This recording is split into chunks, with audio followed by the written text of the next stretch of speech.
अर्थ क्रांति एक ऐसा संगठन है जो राष्ट्रीय स्तर पर पिछले 23 वर्षों से कार्य कर रहा है और अर्थ क्रांति का एकमात्र लक्ष्य आपको अर्थ क्रांति के लोगों में सबसे ऊपर दिखाई देगा, सर्वे भवन्तु सुखिनः। ये हमारा अंतिम लक्ष्य है। बिना किसी भेदभाव के हिंदुस्तान के 140 करोड़ लोग, सभी के परिवार कैसे सुखी रहें, कैसे संपन्न हो, सबके जीवन में कैसे शांति आए, ये हमारा अंतिम लक्ष्य है। और इसी लक्ष्य को आगे रख करके अर्थ क्रांति की टीम पूरे देश में कार्य कर रही है। प्रश्न ये है कि ये लक्ष्य हासिल कैसे होगा जबकि देश में इतनी सारी समस्याएं हैं। जब समस्याओं की हम बात करते हैं तो किसी के मन में भ्रष्टाचार, कोई कहेगा भ्रष्टाचार सबसे बड़ी समस्या है। कुछ लोग यहाँ तक कहते हैं कि देश की 50% या 70% समस्याओं के मूल में भ्रष्टाचार है। कोई काले धन को समस्या बताएगा, कोई आतंकवाद को, नक्सलवाद को, कोई हवाला, घोटाला, घुसखोरी, नकली नोट, कोई महंगाई, कोई गरीबी, कोई बेरोजगारी। हमारे सामने युवा बैठे हैं तो युवाओं को मैं देखता हूं तो मुझे बरबस याद आ जाते हैं कुछ आंकड़े। आप सभी जानते हो कि देश में केंद्र सरकार की अगर मैं केवल बात करूं तो 10 लाख पद खाली हैं और कितने बेरोजगार युवक इस देश में रोजगार की तलाश में भटक रहे हैं, उसकी संख्या मुझे बताने की आवश्यकता नहीं है। 10 लाख वो पद जो सृजित पद है केंद्र सरकार के द्वारा, वो खाली है। क्यों खाली है वो मैं बताऊंगा अपने वक्तव्य के दौरान, आपको जानकर आश्चर्य होगा। सरकार अगर 10 लाख लोगों को चाहे तो कुछ दिनों में रोजगार दे सकती है, लेकिन सरकार के सामने कुछ समस्याएं हैं। उन समस्याओं का समाधान केवल और केवल अर्थ क्रांति प्रस्ताव है। कैसे है उस पर चर्चा करेंगे। जितनी भी समस्याओं की अब तक हमने बात की, भ्रष्टाचार से लेकर के गरीबी, आतंकवाद तक, आप थोड़ा भी ध्यान देंगे, थोड़ा भी विचार करेंगे तो आप पाएंगे कि इन सभी समस्याओं के पीछे बड़े नोट है या काले धन का खेल है। आपको मैं संक्षेप में बताने की कोशिश करूंगा, विस्तार में बहुत नहीं जाऊंगा। इन भ्रष्टाचार के जितने भी छापे पड़ते हैं, कौन सी नोट मिलती है, 10 की, 50 की, 100 की, केवल 500 और 2000 की। और जब तक ये बड़े नोट हैं, मैंने कई बार कहा है कई मंचों से, जब तक ये 2500 के बड़े नोट हैं, हिंदुस्तान की धरती पर कोई भी सरकार आ जाए, न वो भ्रष्टाचार मिटा सकती है, न काला धन, न अपराध, न आतंकवाद, न नक्सलवाद, न हवाला, न घोटाला, न गरीबी, न महंगाई, न बेरोजगारी। इन समस्याओं का समाधान नहीं है। आप जितनी बड़ी आयकर विभाग की टीम बना लीजिए, जितने बड़े ईडी बना लीजिए, कितने छापे आप मारेंगे। आपने 10 जगह छापे मारे, 1000 जगह पैसे अभी दबे पड़े हैं, कितने छापे आप मारेंगे। इस देश में जितनी भी समस्याएं हैं, ये व्यवस्था की देन है। इस देश के प्रारंभ में जो व्यवस्थाएं बनाई गई देश की आज़ादी के बाद, वो अंग्रेजों ने बनाई। अंग्रेजों ने जो व्यवस्था बनाई होगी, क्या इस देश को खुशहाल करने के लिए बनाई होगी?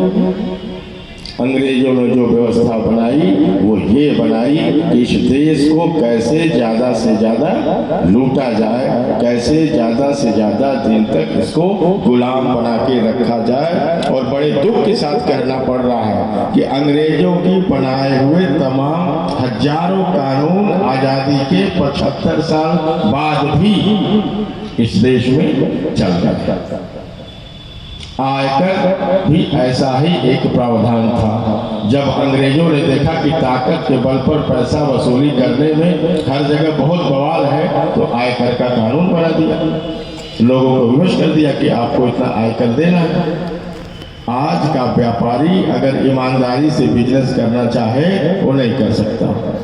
कितना भी बड़ा व्यापारी हो, कितना भी सम्मानित व्यापारी हो, कितना भी प्रतिष्ठित व्यापारी हो, आयकर विभाग जब उसके घर पहुंच जाता है तो उसकी क्या दशा होती है आप किसी भी व्यापारी से पूछिए। अब आय सभी व्यक्तियों की ये इच्छा होती है कि हमारा खर्चा ठीक से चले, हमारी सेविंग ठीक हो, ये मानव प्रवृत्ति है। और सरकार कहेगी नहीं आपको 30% 40% टैक्स देना है, तो उसको बचाने की कोशिश करता है।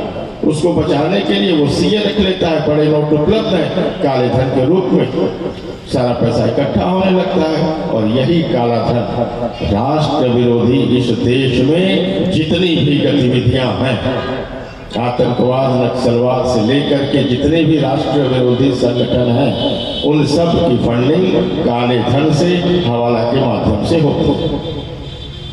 अर्थ क्रांति में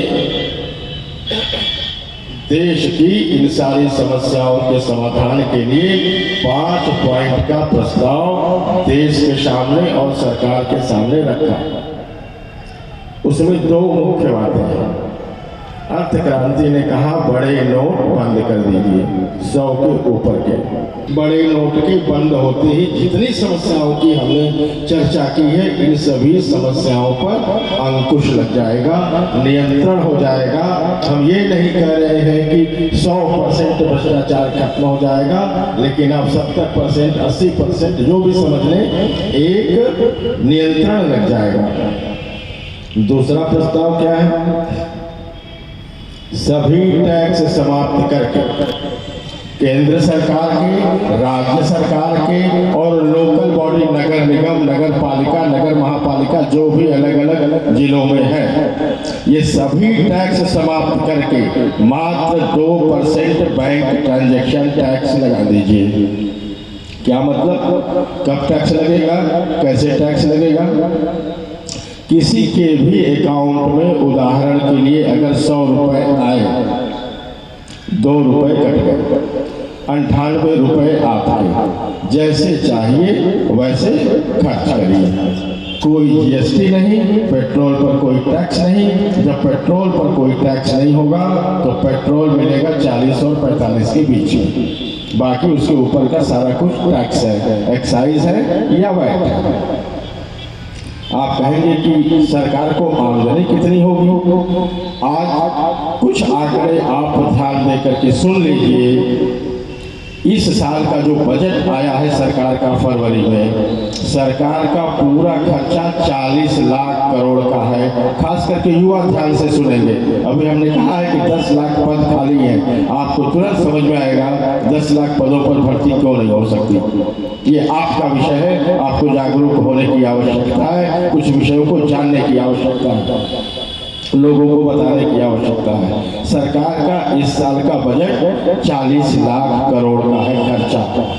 50 से ज्यादा तरह के टैक्स लगा करके सरकार को कितना मिल रहा है? 19.5 लाख करोड़, 20 लाख करोड़ पकड़ लीजिए आप। मतलब आमदनी 98 और खर्चा रुपया वाली स्थिति है सरकार की। देश कैसे चल रहा है फिर? ये विकास कैसे हो रहा है? सरकार इस साल के बजट के अनुसार 16.5 लाख करोड़ कर्ज ले रही है। कितना? 16.5 लाख करोड़। 2-3 लाख करोड़ अंदर से अलग अलग माध्यमों से सरकार एकत्रित कर रही है। इस देश का पूरे विकास का जो बजट है लगभग 5 लाख करोड़ का है, जितना विकास आप देख रहे हैं। और ये पूरा का पूरा विकास 99% नहीं, 100% कर्ज के पैसे से चल रहा है।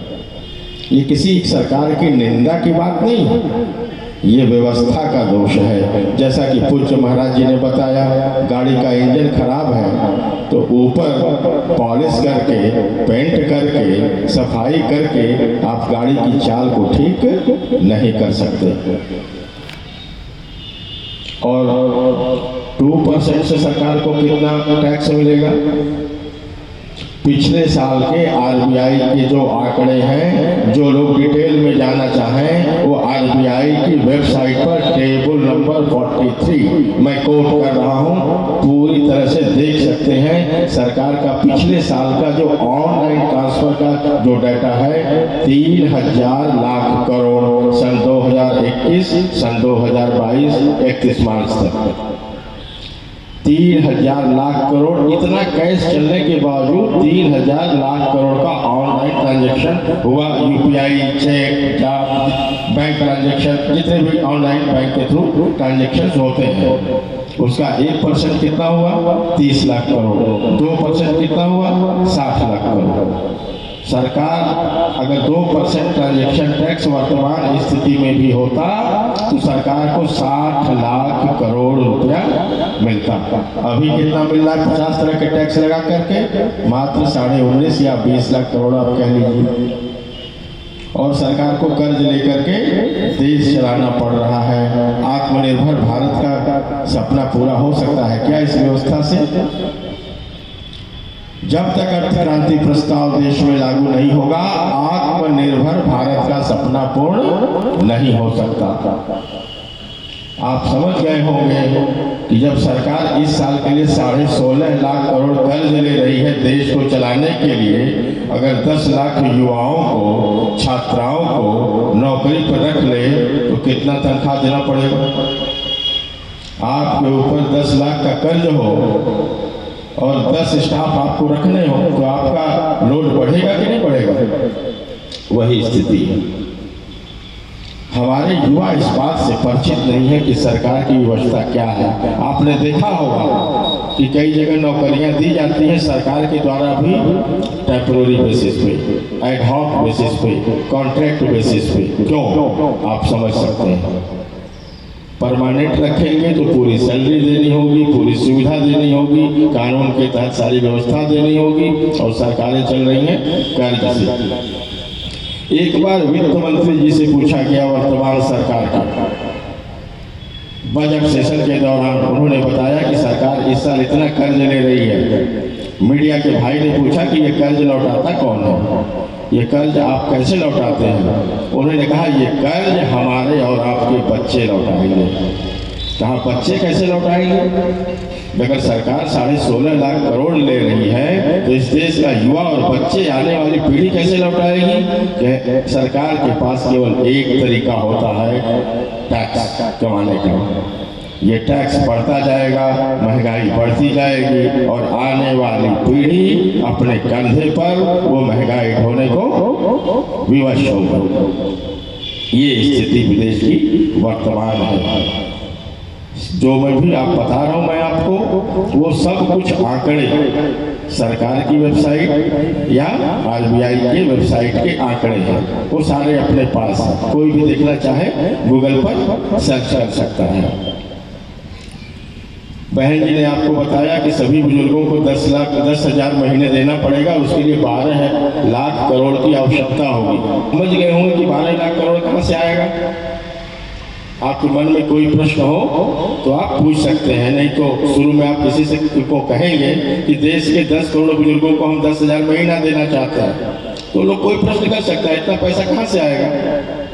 यहाँ तो युवाओं को रोजगार देने के लिए सरकार के पास पैसा नहीं है, यहाँ तो 12 लाख करोड़ है। तो जब सरकार को 60 लाख करोड़ मिलेगा और बजट 40 लाख करोड़ का है तो देश की गरीबी को समाप्त करने में कितने साल लगने चाहिए आप बताइए?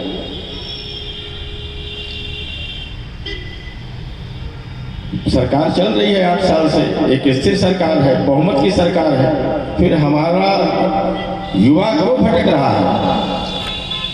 हमारे प्रधानमंत्री जी, हमारे सांसद जी ने 2 घंटे इस विषय को सुना है। राष्ट्रपति, वित्त मंत्री, कोई किसी भी पार्टी का बड़ा नेता ऐसा नहीं है जो इस विषय को नहीं जानता। सब इसके प्रशंसक भी हैं। खुले मंचों पर सभी अर्थ क्रांति प्रस्ताव के प्रशंसक हैं। अभी 25 सितंबर को हम लोग का पुणे में हेडक्वार्टर है, वहाँ पर एक बड़े भव्य कार्यक्रम का आयोजन हुआ और उस कार्यक्रम में मुख्य अतिथि थे महामहिम पूर्व राष्ट्रपति श्री रामनाथ कोविंद जी। आपके सामने मैं बोल रहा हूं उस कार्यक्रम में अर्थ क्रांति पर, अर्थ क्रांति की प्रशंसा में, और अर्थ क्रांति प्रस्ताव राष्ट्र के लिए कितना उपयोगी है राष्ट्रपति महोदय ने बोला है। शीर्ष के सभी लोग जानते हैं क्योंकि यह अभियान 23 वर्षों से चल रहा है। फिर सरकार सारी समस्याओं का समाधान जानते हुए भी समाधान न कर पाने की उसकी क्या विवशता है, यह एक यक्ष प्रश्न है आज इस राष्ट्र के सामने। इस प्रस्ताव से देश में एक भी व्यक्ति का नुकसान नहीं होगा, यह अर्थ क्रांति संगठन का दावा है। लेकिन एक दूसरा पहलू ये भी है कि भ्रष्टाचारी देश को लूट नहीं पाएंगे, क्योंकि न बड़ा नोट होगा न काला धन होगा। तो क्या ये सरकार भ्रष्टाचारियों, भ्रष्ट नेताओं, भ्रष्ट अधिकारियों, भ्रष्ट व्यापारियों के दबाव में तो नहीं है? इस पर हमें गंभीरता से विचार करने की जरूरत है। और अगर ये सरकार इस देश के भ्रष्ट अधिकारियों, भ्रष्ट व्यापारियों और भ्रष्ट नेताओं के दबाव में किसी प्रकार से है, तो इस देश की जनता को जागने की जरूरत है। और इन समस्याओं का समाधान तभी हो सकता है जब इस देश की जनता का दबाव उन भ्रष्ट नेताओं, भ्रष्ट व्यापारियों से ज्यादा सरकार पर हो। और किसी भी पार्टी के लिए, किसी भी सरकार के लिए वोट बैंक सर्वोच्च प्राथमिकता है। जिस दिन इस देश की जनता जाग जाएगी, मांग करेगी, निश्चित तौर पर इस देश के प्रधानमंत्री जो हर प्रकार से देश की समस्याओं का समाधान चाहते हैं, गरीबों का उत्थान चाहते हैं, युवाओं का भविष्य चाहते हैं, वो जरा भी नहीं हिचकेंगे जब देश की जनता उनके साथ खड़ी होगी।